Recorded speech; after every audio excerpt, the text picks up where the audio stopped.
Chapter 313 to 315. I am going to show you a prick, you orange retard, the short, black-haired Rain Genin growled. Oh, sorry, I am not interested in your prick. Naruto lightheartedly refused while vehemently waving his hand left and right. That only made the short Rain Genin angrier, and his cheeks flushed. Considering your height, it can't be very big anyway. Naruto pointed his finger at the Rain Genin and mocked as Anko taught him. You are shorter than me, bastard! The Rain Genin screamed in indignation. Am not! Naruto realized his insult could be used against him and flushed red too. R2! Am not! R2! Am not! You ugly! Naruto used his creativity. Art ugly! You are ugly! Your mother is ugly! Your sister is ugly!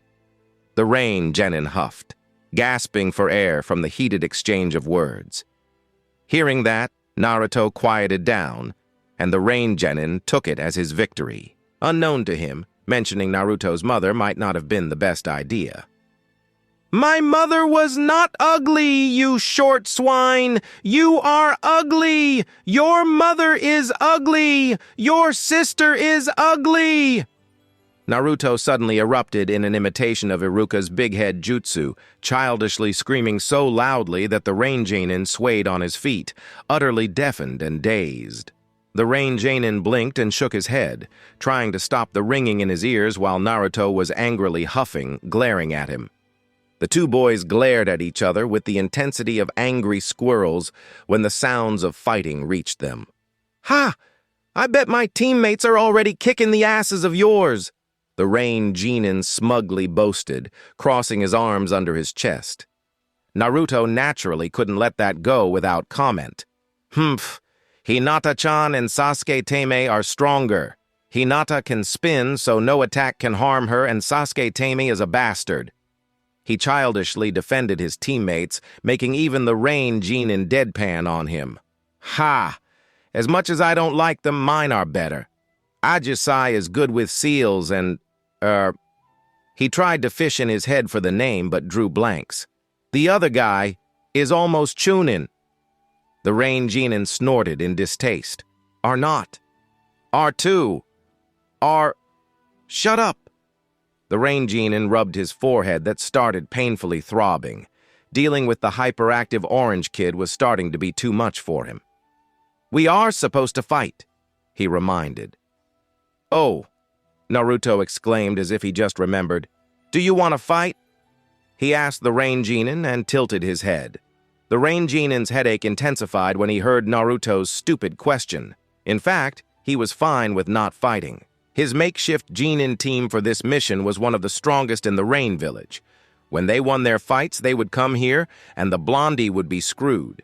Pete was Chunin in all but rank, and Ajisai was also one of the most skilled Genins of Rain.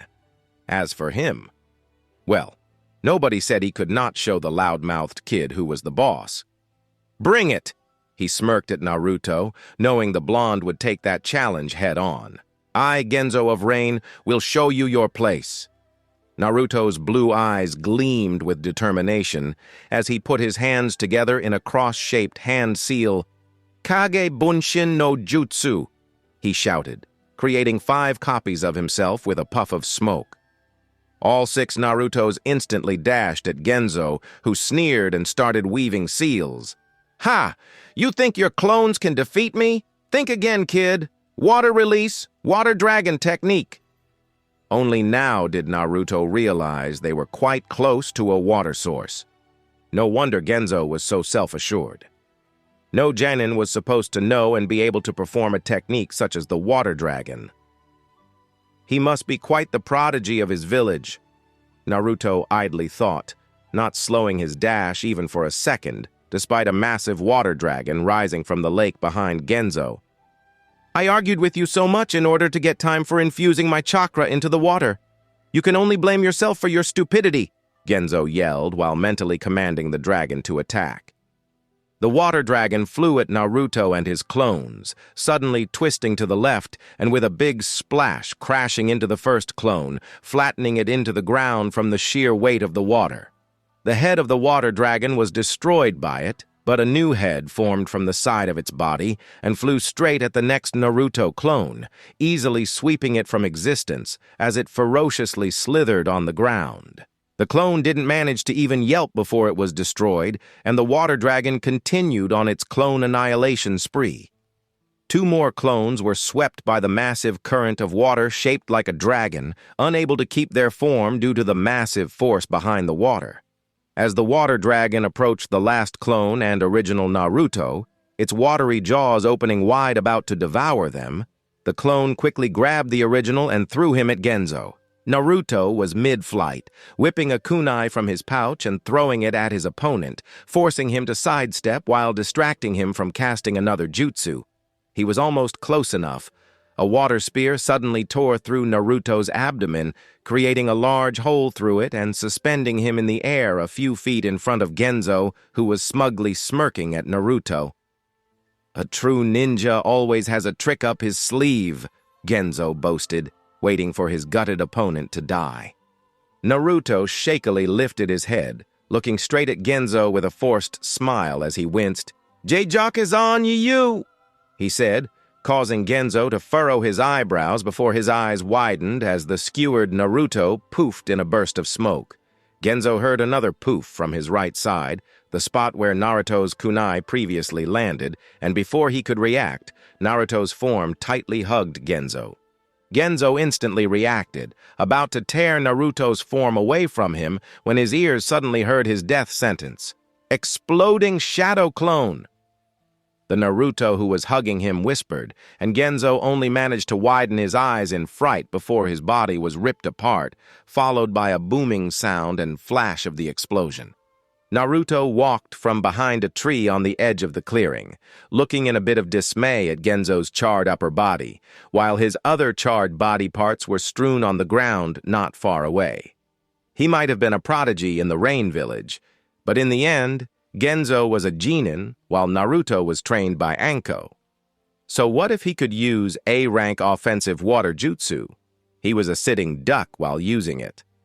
"A true ninja always has a trick up his sleeve, indeed," Naruto mumbled with a conflicted and unsatisfied look. "I was too cautious. I expected the guy in the clearing to be a water clone." He clicked his tongue and started to walk towards the corpse when he froze, and a smile bloomed on his lips. "So Hinata-chan and Sasuke Teme already won," Naruto chuckled, "and the bastard is also injured. Oh, time to lord it over him." Just like that, Naruto rushed towards his teammates like a man on a mission. Kakashi and Raiga stood opposite each other, surrounded by trees. Raiga held the Kiba blades in a loose grip, ready for a battle at moment's notice, while Kakashi was also slouching forward, seemingly not bothered that he would face one of the 7 swordsmen of the mist in mortal combat in a few seconds. "So, how did it feel to run away from your village after the Third War?" Kakashi lazily asked, his sole visible eye sluggishly observing every twitch of his future opponent. It was always a good thing to make your enemies angry before the battle even began, and Kakashi was a master at pissing people off. The only indication that Raiga was affected by the offhanded comment was a slight twitch of his finger, but Kakashi's sharp eye spotted it. His lips almost involuntarily twitched at that. "I mean, to go so far as to steal a national treasure such as the Kiba blades. I must say I am grateful. Once I beat you, I will hang them on a wall at home as a trophy." Kakashi smiled. Raiga's body tensed before it relaxed, disappointing Kakashi a great deal. "Say what you want, copycat." Raiga chuckled. "You were not there. You have no idea how frightening the new Mizukage is. She could destroy Konoha in seconds, and you, tree-hugging twerps, would be utterly powerless." He divulged, making Kakashi's eyes dim a little. "You are basically comparing her to the likes of Uchiha Madara and Senju Hashirama." "How ridiculous," Kakashi rebuked, not as nonchalant as before.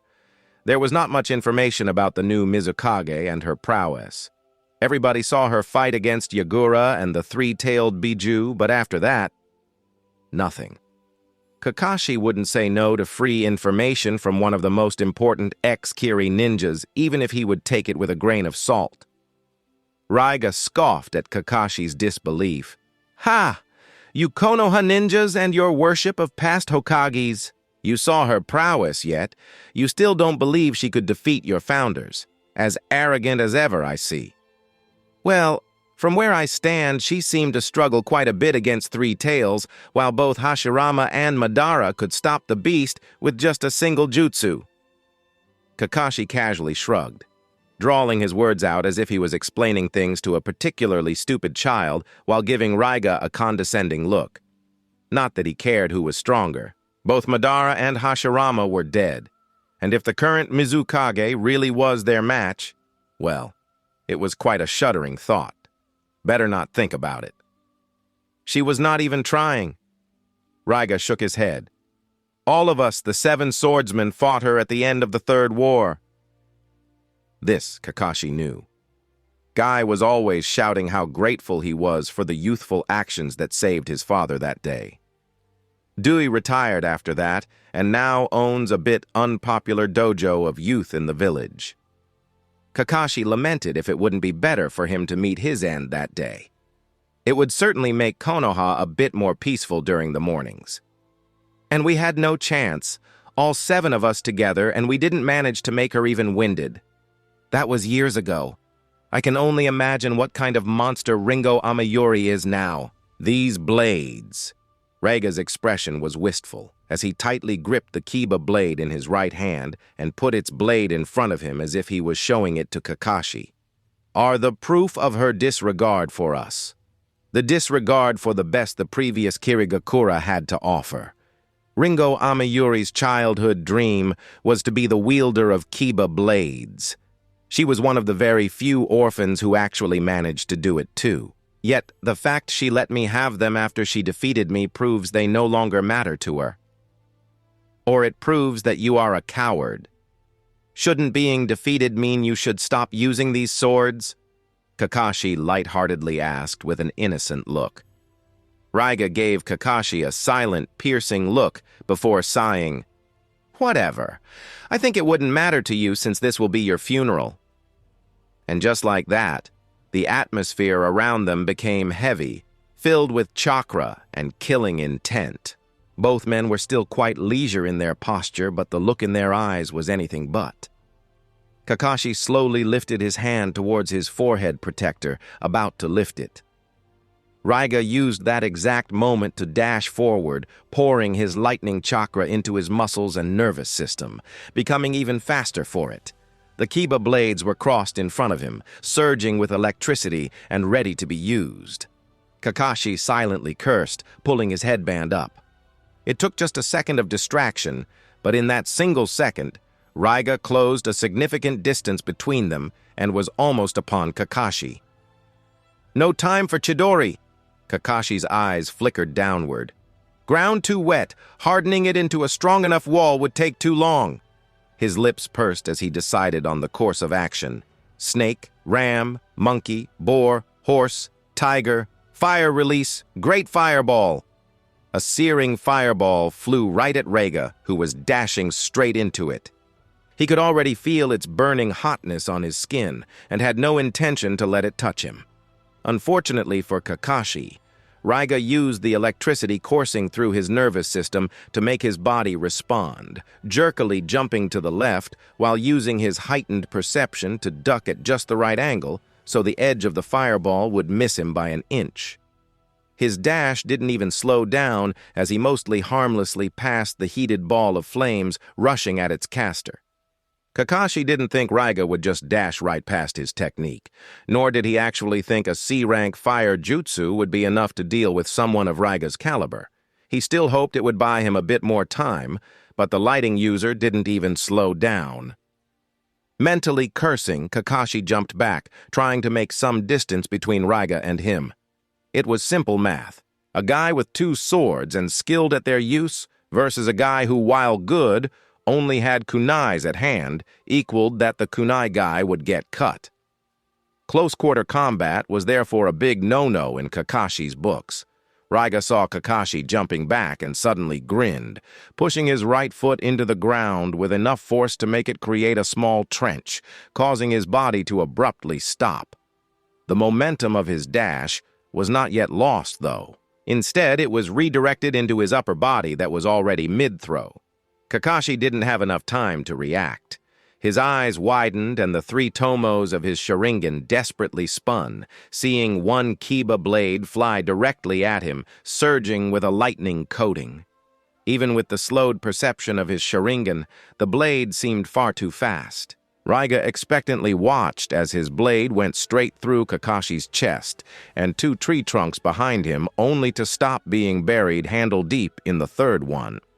His grin faltered, however, when the big backpack on his back whispered something to him. Clicking his tongue, Raiga looked to the left into the treetops, and Kakashi could just sheepishly come out of hiding since Raiga already knew where he was. That was when the corpse puffed into smoke, revealing a skewered log. Right. Konoha ninja. You love Kawarimi. Raiga snorted. Don't diss the log. It did help me get rid of one of your swords. Kakashi jovially spoke. Both him and Raiga knew he would not give the Kiri-missing ninja the chance to retrieve his blade. Kakashi liked his odds at facing Raiga with one Kiba more than facing him with both. Raiga just gave Kakashi an unamused look, not liking how much he was underestimated. A seal on his wrist flared to life, and the Kiba blade he threw away was suddenly back in his hand, making Kakashi's non-Sharingan eye twitch. Did you really think I would throw such a precious weapon if I had no way of retrieving it? What do you take me for? A Chunin? Raiga rolled his eyes. I said I am going to make this your funeral. I fully intend to uphold my promise, copycat. Kakashi's shoulders slumped, and his mood darkened at that. Ah, shit. Wasn't this supposed to be a C-rank mission? Honestly, if it is not Anko trying to kick my ass, it is some kind of rogue ninja. Where is my well-deserved vacation? Raiga lunged towards Kakashi, who stood on a tree branch, swinging his sword in an arc, causing Kakashi to jump back in order to evade the blow that instantly cut through the thick branch, separating it from the rest of the tree. Kakashi landed on the ground in a crouch, using the momentum to bounce into another jump, leaping backward and barely evading the falling Raiga's blades while whipping shurikens from his pouch and throwing them at Raiga. There wasn't much distance between Raiga and Kakashi. The shurikens were a certain hit, and Kakashi thought there wasn't much Raiga could do against them. But to his surprise, Raiga's chakra surged around him, crackling with lightning, and the shurikens were deflected, not even making Raiga slow down. As Raiga landed, he slightly bent his knees, also using the momentum of his fall and redirecting it to propel himself forward towards Kakashi. Seeing the scowling swordsman leaping at him, Kakashi redirected his jump mid-flight by kicking a nearby tree, making his body fly to the right and putting a tree behind Raiga and himself. Raiga understood that the copy ninja would not willingly enter close combat, so he didn't give chase. Instead, he started feeding his chakra into the Kiba blade in his right hand, making electricity crack around it before he swung it, sending forward a horizontal arc of concentrated lightning where his backpack whispered to him Kakashi's waist was currently located.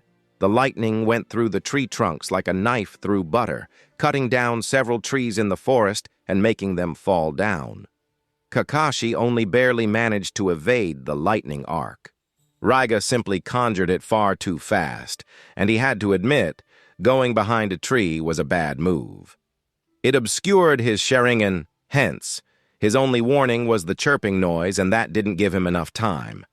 The shallow cut on his abdomen clearly proved that fact, and Kakashi was just glad he had the presence of mind to use Kawarimi before he was bisected like the tree trunks. Kakashi wasn't given a moment of reprieve, though. Raiga was again upon him, making him wonder how the ex-Kiri nin knew his position so fast. He didn't have a long time to ponder about that, though, and was forced to block the initial strike with his kunai. Chakra metal met steel, and Kakashi could feel his disadvantage as Raiga's lightning chakra entered his hand through the kunai, venturing further into his forearm, upper arm, until it permeated his whole body. Only his own lightning chakra he instantly started molding saved him from full-body paralysis. Kakashi's movements were still slowed down. Kiba blades amplified the lightning chakra of their user, so despite lightning being Kakashi's primary and most practiced element, he found himself disadvantaged. "Got you!" Raiga didn't tarry. The second he saw Kakashi's body stiffen due to his chakra, he grinned and swung his second Kiba blade at his neck.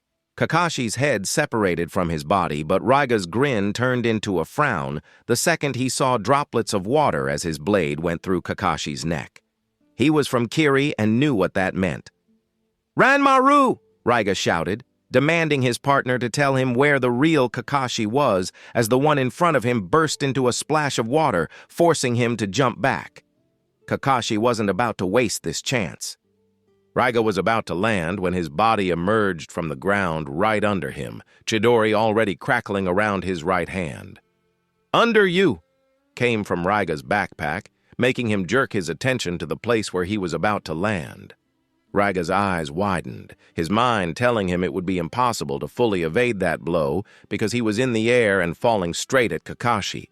He jerkily twisted his body mid-air and met Kakashi's Chidori with his left Kiba blade.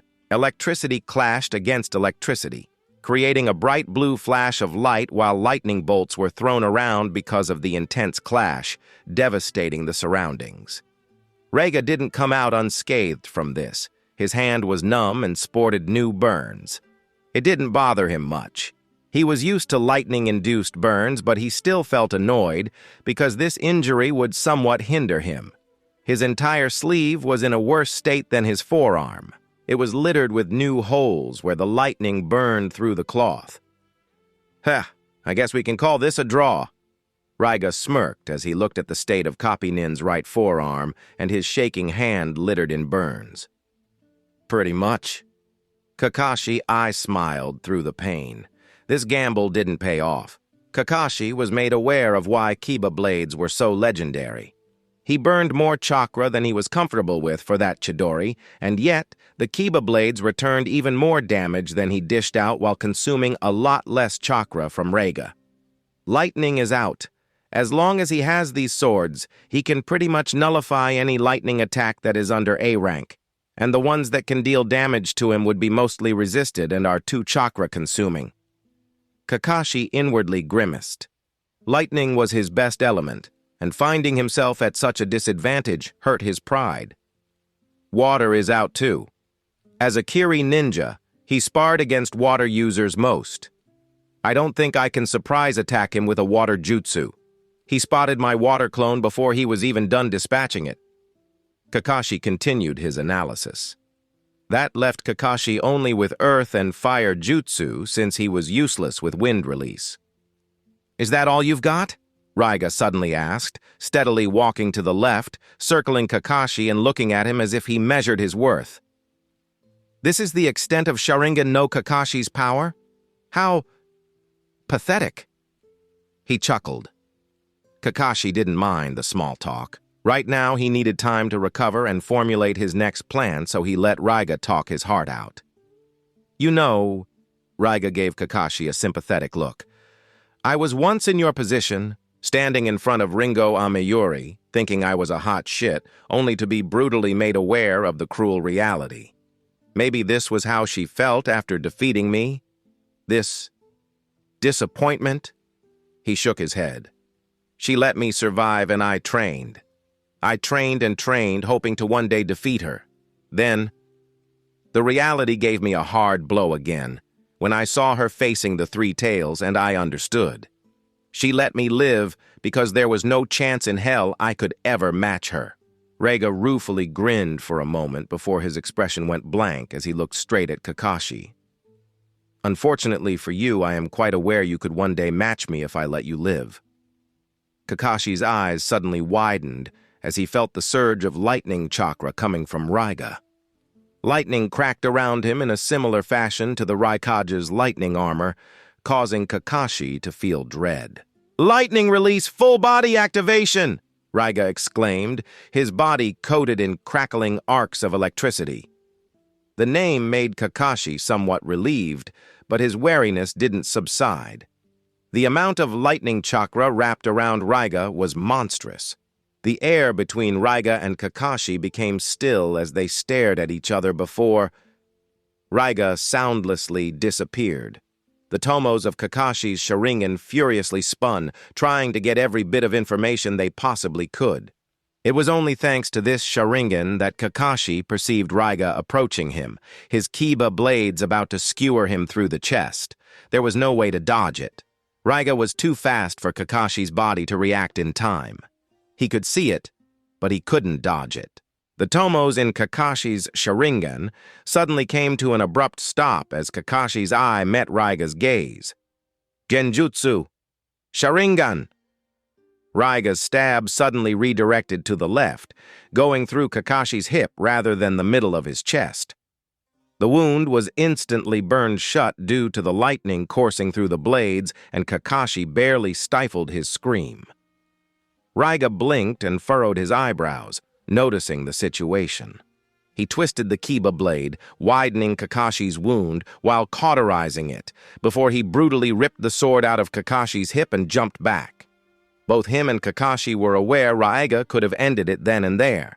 He could have used his second Kiba blade to kill Kakashi quite easily, since there was no way the copy ninja could get away from that position. Kakashi fell to his knees, his left hand holding his right hip, as he gasped for air through the immense pain both from the burned hole in his hip and from the unhealthy amount of lightning chakra coursing through his system, trying to paralyze him as it delivered insane amounts of pain. Genjutsu? I have to admit, I never expected it would be able to affect me in this state. Raiga did break out of the Genjutsu in 1 second, and anything bigger than the slight perception alteration Kakashi used would be instantly noticed and broken even sooner, but between the casting of the Genjutsu and the stab, there was no time to dispel it. Kakashi simply used Raiga's speed against him. I have to commend you for that. Now, will you survive the second bull? Raiga suddenly stopped as Ranmaru in his lightning-proof backpack whispered something to him, causing his eyes to widen and his gaze to snap to the right, in the direction where Kakashi's team was supposed to be located. I see. My associates were defeated. Raiga muttered. Are you sure, Ranmaru? Kakashi tried to focus his hearing but could only hear a muted, yes. Someone with chakra more potent than me, huh? Raiga clicked his tongue. His reserves were still half full, but he thought Kakashi would be the strongest of the lot. Fine. He sighed and turned towards Kakashi. Looks like it is your lucky day, Copy Nin, he said almost sullenly before again soundlessly disappearing, and Kakashi thanked the sage when his Sharingan perceived Raiga speeding away right before he fainted.